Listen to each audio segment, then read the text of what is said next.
Okay, in this lecture, we're going to talk about contraception. This is probably going to be a pretty short lecture as I only have about 3 pages on this, so it'll go pretty fast. So, fertility awareness methods. This would also be better known as natural family planning. So, just to note that this is typically where this is widely accepted by religions that prohibit other methods. So we can just start to think this is typically like the Catholics that believe, in God's time, or God will bless us with whatever or however many children he seems necessary. And also, it's not only just Catholics. There's a lot of other religions that do not believe in any type of condoms or birth control. If they're meant to get pregnant, they're meant to get pregnant. And if they are not wanting to try to get pregnant or trying to prevent it, they're going to follow this natural family planning. So this is going to be where it's required a knowledge of changes that occur throughout the women's menstrual cycle. So this is typically utilizing periods of abstinence within that time frame of ovulation, which we know that the normal menstrual cycle is anywhere between 28 to 32 days. And we know that day 14 is the typical ovulation date. So they're going to just they're going to be measuring, basal temperatures. They're going to be utilizing periods of abstinence around that time when conception could happen. Of course, the benefits to this would be it's free, doesn't cost any money. You don't have to see a doctor about this. It's safe. There's nothing wrong with it. There's no hormones. There's risk for any side effects. And like I said, it's widely accepted by certain religions, specifically the Catholic Church. Of course, the drawbacks are varying effectiveness, because we all know we can try as good as we can, but sometimes, God or, our bodies have a different, get on a different cycle, and, we have a different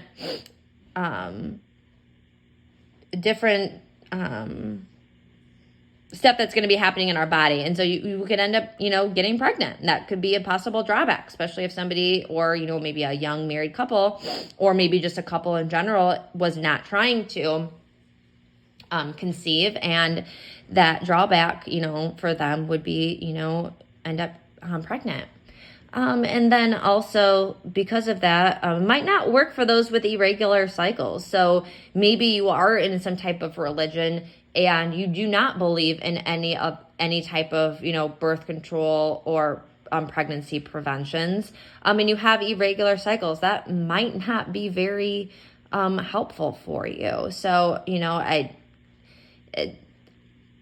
if you're not wanting to have a baby, abstinence, might be the best thing, especially if you're not in a long-term relationship or married. Situational contraception would just be like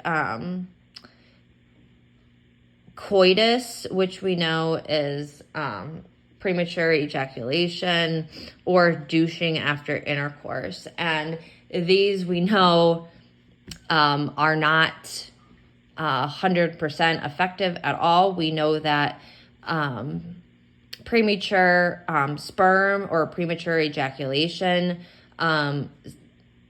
during sex can absolutely, which would be like, better known as like pre-cum, can definitely get a woman pregnant.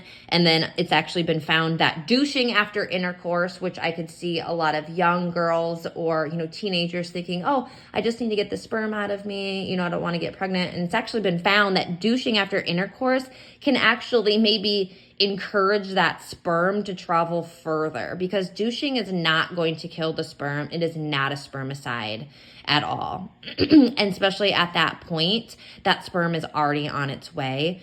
That's going to be traveling. So douching can actually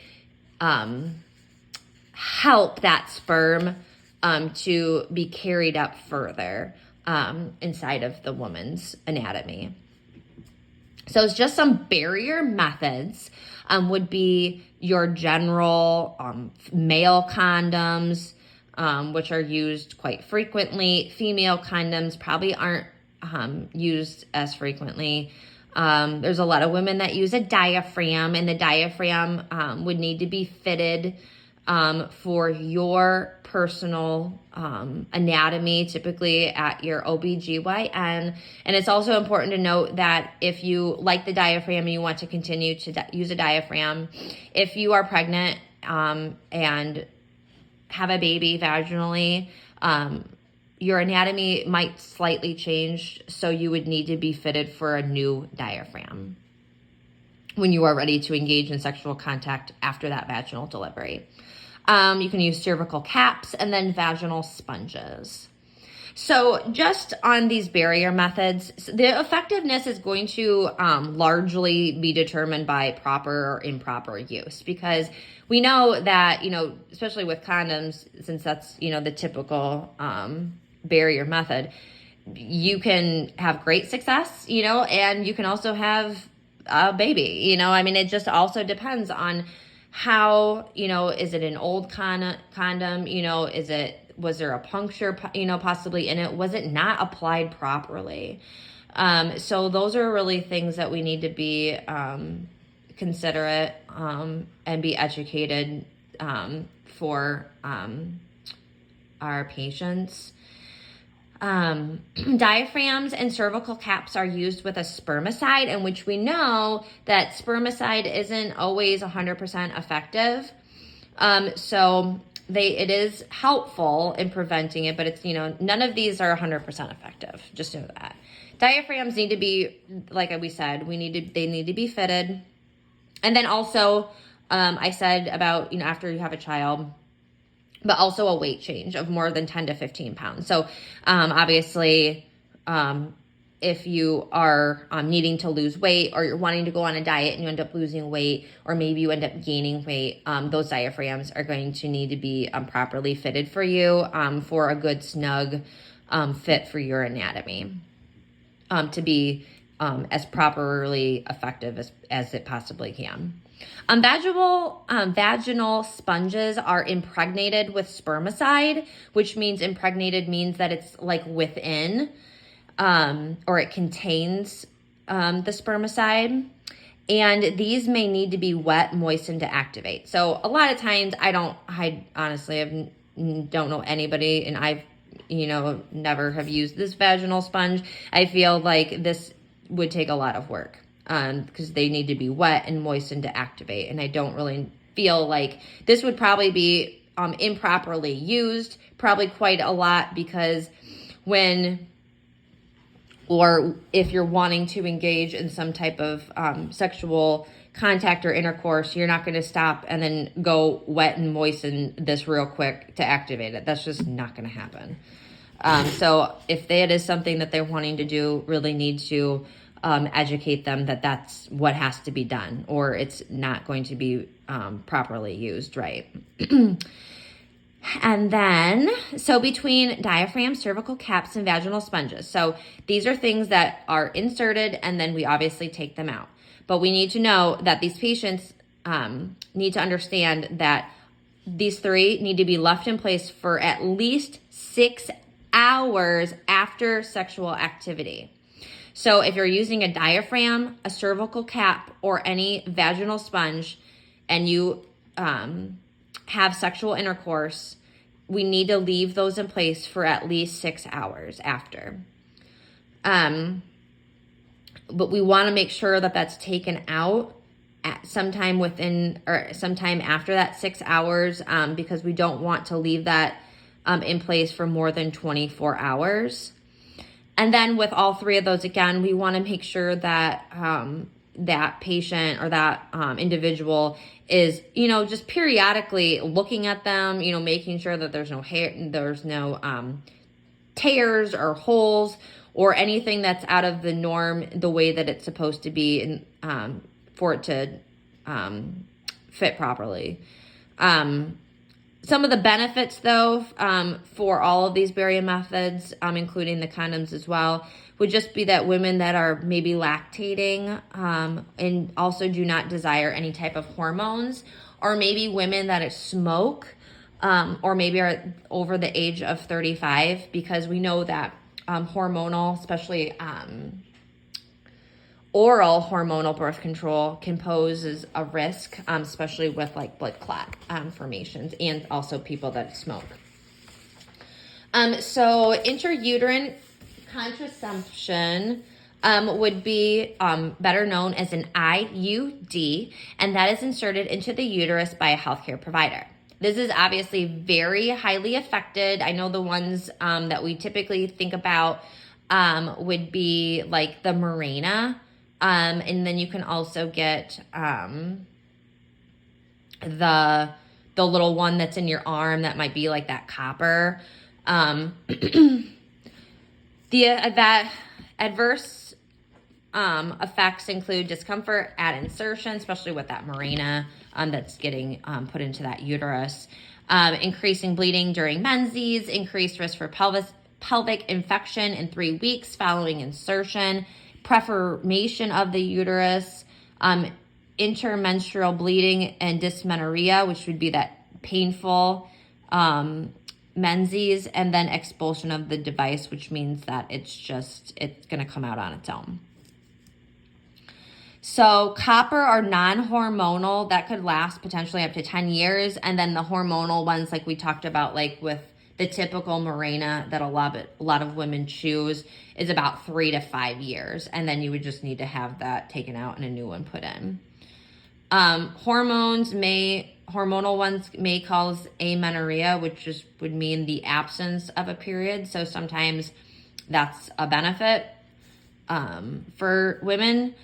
Women are taught to check for the strings just by placing 1 or 2 fingers in the vagina and just feeling for the strings about once a week for the first month, and then monthly thereafter to ensure proper placement. It is known that sometimes women are not able to feel the strings, just to note that, and there isn't really any specific procedure to know anything about that, but just know that sometimes women aren't able to feel those strings. Then there's also hormonal contraception. So these are the ones that are the typical combined estrogen, progesterone, oral birth control.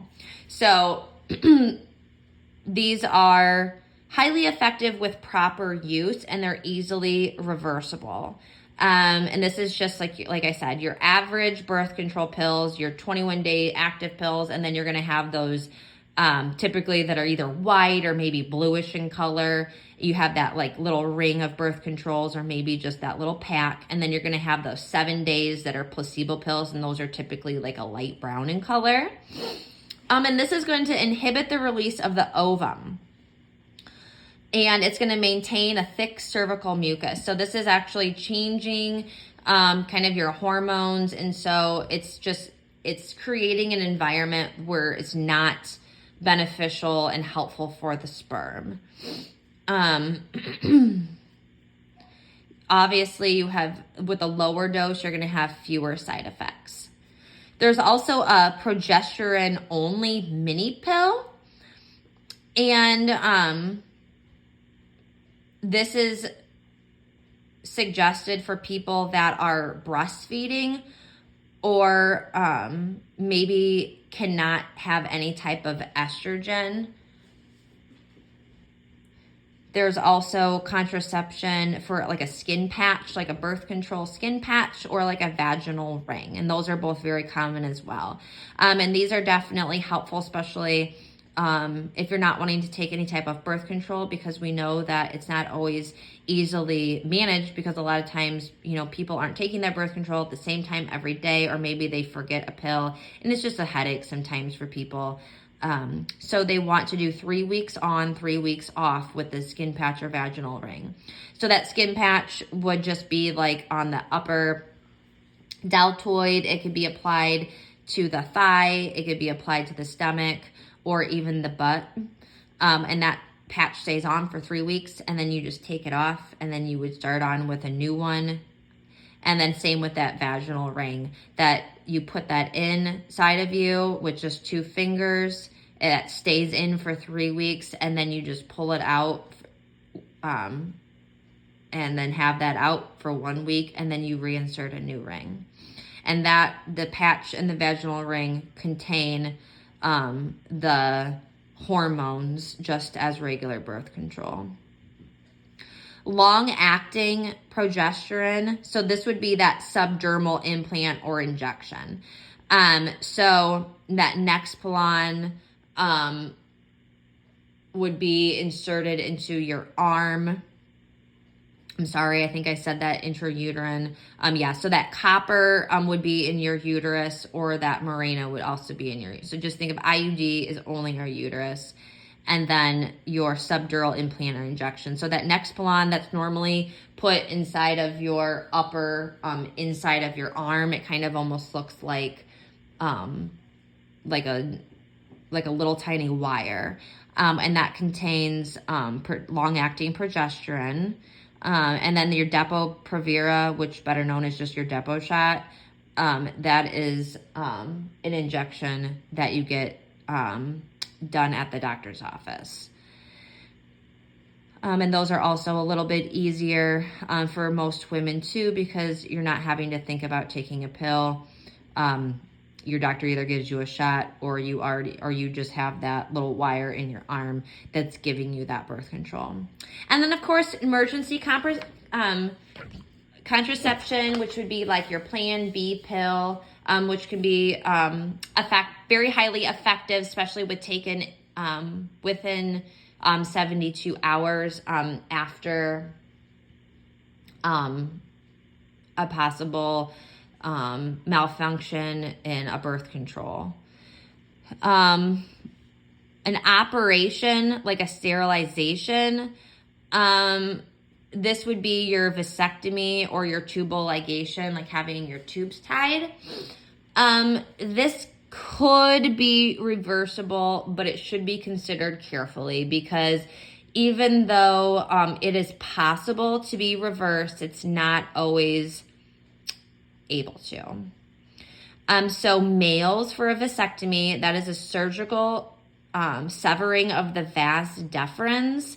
And it's also very important to know that it takes about 8 weeks to be effective. So though this is going to cause some very dark black bruising to the male, it's typically a very outpatient procedure. They normally would have this done maybe on a Thursday or a Friday, and they would be back to work on like a Monday, maybe a Tuesday, with maybe just some ice or a pack of peas to help with the swelling. But it's very fast recovery, much more easier than a woman. Is more of a serious operation. So like with that being said, they still need to be using condoms. The female still needs to be maybe possibly on birth control or using some other type of barrier method, because it takes about 8 weeks to be effective. So even though that man feels, great, in 2, maybe 3 weeks feels great, you're having unprotected sex, you are still have, 5 weeks that you could still be conceiving a child. So, and as well, after that surgery, you are still required to bring in about 2 to 3 sperm samples within a certain amount of time to verify the success of the vasectomy, because it is not uncommon for you or for the male to impregnating a woman, because sometimes those vas deferens, they either grew back together or they were not severed fully, or maybe possibly correctly. So sometimes it is, sometimes it does require a second surgery. And then obviously a female tubal ligation, this is just tying the tubes together. Like I said, it can be reversible, but you should consider that carefully, especially if you're in a long-term relationship with a partner, or if you are married, making sure that both partners understand the potential that you might not be able to conceive ever again, if making sure that you are making the right wise decision, that you are not wanting children anymore. And then just a clinical abruption or interruption of pregnancy. So we'll just talk very quickly on this, because this is a very touchy subject for a lot of people. So this would be a medical or surgical abortion. This would be the use of medical uses, which is a combination of drugs of, just remember the 2 M's, it's MIFERPISTON, misfidipron, and then misoprostol.